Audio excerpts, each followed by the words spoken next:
Testing, testing. Yep. Hi, hello everyone. So yeah, I'm Ada Wong. Actually, I'm originally from Hong Kong, and then I moved to Singapore for a few years ago. So I may have a mix of Chinglish and Singlish and something else. So please bear with me with my accent. Okay. So first of all, about this topic, perhaps before I go into the topic, may I just ask you to just try to raise your hand about yes or no? Like, does equitable access to sports resources promote social mobility? What comes to your mind? If you think yes, it does help, can you please raise your hand? Okay, a few, thank you. So how about you think no, it can't? Okay, how about I'm not sure? A few. Okay, so it seems yes, and I'm not sure is the majority. Thanks a lot. So once again, why I chose this topic at the beginning actually is because of my personal story. So I came from a very, very poor family. In fact, I'm the oldest sister in the Chinese or even Hong Kong family at that time. Actually, they don't care about my education. Well, you can go to school if you can make it. If you don't want to study, it's okay. You just go and work and help to raise the family. So at that time, if I really decided to just go to work, I will have limited my own social mobility, right? But at that time, I mean, after all the time, now I come up and I'm reflecting on my childhood and how I come to this stage today. I won't say that I'm at a very high rank, but now I'm an associate professor in marketing and definitely much better than where I was when I was in the childhood. And to be frank, I was a sports lady when I was at school. And now, because of aging, I can no longer, do those runs. So, from my very personal experience, I do feel that sports would help to move someone up the social ladder. And I'm going to explain several reasons today. So the central research questions here is the social issue that social economic barriers limit the low-income groups' access to sports resources in Singapore. And as a result, we feel that because of the limited access to sports resources, it is constraining the lower income groups' upward social mobility. So the goal of our study is to improve the low-income group's social mobility and social cohesion in Singapore. Why social cohesion? If the group of people from the lower-income group just stay in the lower-income group forever, there will be some, conflicts within the society, right? So we need to ensure that we can provide them some chances to help them move up the social ladder. And a fair and just society like Singapore should invest in helping this group to break the cycle of social immobility. Oops. Oh yeah, right. It's different.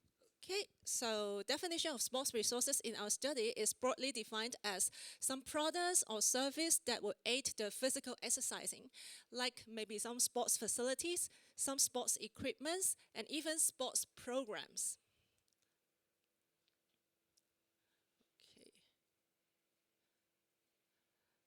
So the research question here is how and why do low income groups differ in sports participation compared to the high income groups? So our conventional thinking may be that if someone who have a positive attitude or motivational factors, then they will naturally do sports. But from our point of view, our belief is that actually it's the constraints. Some environmental constraints will play a crucial role in whether an individual can participate in sports or not. From the theoretical point of view, it is related to the conservation of resources model. Okay, so we believe that if we can provide them more resources like environmental help or some kind of help, that is, we can enable people to participate in sports. Some supporting data in the past, including some previous study about 10 years ago, they cite that lack of time is usually the key factor inhibiting sports participation, but there was no income group comparison. And then about 3 years ago, Emilio and research firm Insights, they find that lower income groups exercise less frequently compared to the higher income group. And they are more likely to feel they don't get enough exercise. And the most cited barriers include the lack of fitness facilities around them and the health issues. Like I feel that I'm already very tired, I'm not healthy, so I'm not good enough. It's strange, right? I'm not healthy enough to do sports, right? So it's kind of a paradox. And so based on the literature review and the review on the news and stuff like that, we feel that the high income group, they have the advantage of closer proximity to the clean and safe gyms. Because in Singapore, the families usually live in condo, I mean the higher income group. In condo, they have the sports facilities, they have gym, they have swimming pools. So it's so easy and convenient to just get down and then do sports and then get up and clean, right? But comparatively for the lower income group, their household area does not have this kind of sports facilities. They will have to travel a long time or walk for a long way to find some facilities. And of course, for affordability is also an issue. Lower income group may not be able to afford for the modern and well-equipped gym, okay? So the barriers for the low income group, we feel that is about the long working hours. They have to work for a long time to feed their family, and so they can't go to sports due to the low income, really financial issue, lack of nearby sports facilities, and the costly commutes to gyms. Like even, it's true. I know some kids with some special needs. They told me that they can't join some weekly activity because they are too poor. They can't pay for the train fee to just join for an activity in a park. So this is really the issue in Singapore. Not everyone is so lucky, right? So it leads to the recovery paradox. It is found that the low-income group experience tension between needing recovery from stress and having fewer opportunities to recover due to socio-economic constraints. So as I said, they are already very stressful and they feel that they are unhealthy. And because of all this, they also feel that they can't do sports to help them, get rid or break that cycle. So here comes our research questions. There's a lot. First of all, we hope to find out what are the differences in sports participation across different income groups, specifically between the high and low income groups. Second, what are the differences in enablers and barriers to sports participation between the high and low income groups so that we can find out some targeted policies to suggest to help the low income group. Third, what are the attitudes and beliefs towards sports participation across different income groups? Fourth, does sports participation combat stress and improve personal well-being equally? The point is equally across different income groups. Finally, does sports participation improve work efficiency and empathy for others and helping behaviors? We want to find these kind of findings because in Singapore, money is really a big motivation to help people to do sports, to motivate them to do sports.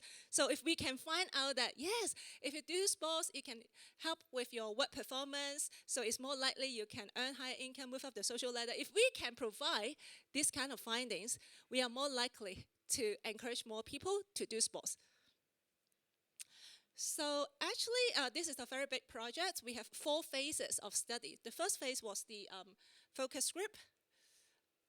We have ran 3 focus group, 7 participants each, with a low-income group, high-income group, and high-low mixed income group. This was the first phase. So today I will mainly present the findings from this focus group first. So just quickly go through some interesting findings. So suppose needed, it is found that public gym usage and physical activity engagement would require support from the gym providers. I will share more details later in later slides. They also require support from employers. So company policy advocacy is possible. And government, some policy is also could be available to help them. Awareness of benefits. So actually across all income groups, they are aware that sports can help them, either from school education or from the national service. That means the guys have to go for training for soldier training, is it? Yeah. And the top factors facilitating gym usage including like longer opening hours, lower price, and more proximity in terms of the location. Other policy-related factors including how gym runs, work-related policies, which I will also give you more details later. Other personal factors including caregiving roles and responsibilities, especially for lower income groups, they have to, take care of their families. and also social influences. And later on, I will give you some interesting findings about social influences as well. So I can skip this slide. So the main motivation for engaging in physical activity, by the way, I tried to use our ChatGPT to create this figure. So I have given credit to them. But it's not so smart. I have to cover up some wrong wordings by my own skills. Yeah. So it's a combined product between me and ChatGPT. Okay. So the main motivations for engaging in physical activity include to keep fit, so personal motivation, to enjoy social bonding with families, kids, or friends. It could be another, possible motivation. So actually, I feel that it's a very good, surprising findings, so that we can perhaps try to encourage low-income group to do sports with your families or friends. So you don't have to sacrifice your caregiving responsibilities. And finally, to enjoy some me time, right? We need me time, calm down, and recover. Okay, so some more details finding about the key benefits of physical activity. They all are aware that there are physical benefits, like these kind of things, okay? They have mental health benefits, can help them improve appearance and therefore self-image, right? So just like your findings, whether it's physical or mental, right? Yeah, it improves self-image and therefore mental health, release stress, mitigates depression, higher AQ, and some work-related benefits is also being mentioned. Like they agree that it can help increase their productivity.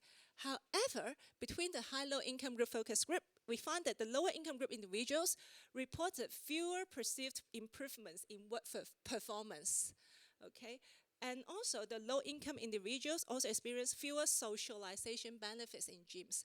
It's probably because they have been too exhausted when they try to do sports, and therefore they don't care to say hi to each other when they do sports. So this is something that we can take care of when we are advocating for some changes. Okay, three more key factors that boost public gym usage. First of all is time. They want, of course, extended time, extended hours, so that once they, they can go to gym after work. Okay, especially they hope to be a very long opening hour from 6 a.m. early in the morning until midnight when the public transport closes. Or 24 hours is only applicable to gym that is close to some residence location. Second is, of course, price. And specifically, we find out a specific price point, which is, I just do the calculation. This is based on today's exchange rate. Okay. So this is the maximum amount per month that they are willing to spend for sports activities, maybe for gym or some kind of programs. And of course, they want subsidies from companies or government. Number three is location. And actually, direct transportation is the most mentioned factor across all groups. And the maximum the longest time that they are willing to spend for traveling to sports facilities is 20 minutes door to door. In terms of walking distance, it's maximum 50 minutes. Okay, the low income group, they prefer gyms near their workplace. But for high income group, they prefer gyms near their home. So probably because for low income group, they have to work for long hours already, they hope to just quickly get to gym before going back to home. Okay. So here are some specific suggestions for improving public gyms for the low-income group. First of all, in terms of facilities, they want full range of training equipments, facilities, such as swimming pools, gyms, and different kind of sports facilities. They want to add kids-friendly area for parent-children activities, which is very good, right? You remember they want social bonding with their families. So if we have these kind of areas there, it would be great. And include even supermarkets for convenience, right, to take care of their household activities. And they hope to reduce waste time by implementing online crowd management system. They can check online whether there's a lot of people or, hey, not many people there, we'll just go and do the sports. Set a time limit per equipment in the public gym, that would be great, right, ensure fair use. And use tiered pricing to distribute traffic during peak hours. Safety and security issue is also being mentioned. They want more CCTVs, they want more staff patrols, they want equipment guidance for users. Okay, and they want designated female-only zones. This is also a surprising finding. We didn't expect that, but once again, I think it's very cultural specific, right? I'm not sure in Singapore, right? Sorry, not sure in Australia. What's the case? I'm looking forward to your contribution later on, right? And hygiene, they want to offer towels for cleaning equipment. Okay, they want the employer to do something to help them. For employer, they think that the flexible work arrangements would help, like flexi place or blue sky day. Okay, that will give them more time to do sports. And even they hope to have free corporate gym membership, because for some large company, actually they may afford to have a gym room there. Then they really hope that the large corporation can do this. And they hope the company can organize the sports day or wellness day, so to promote this kind of sports culture within the company.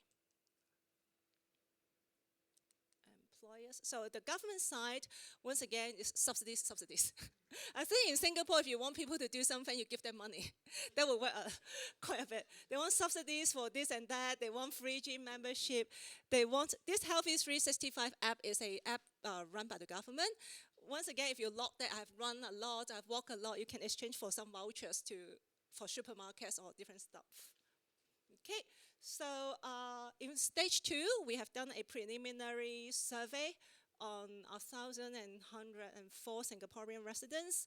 We try to achieve the national distribution on different key variables.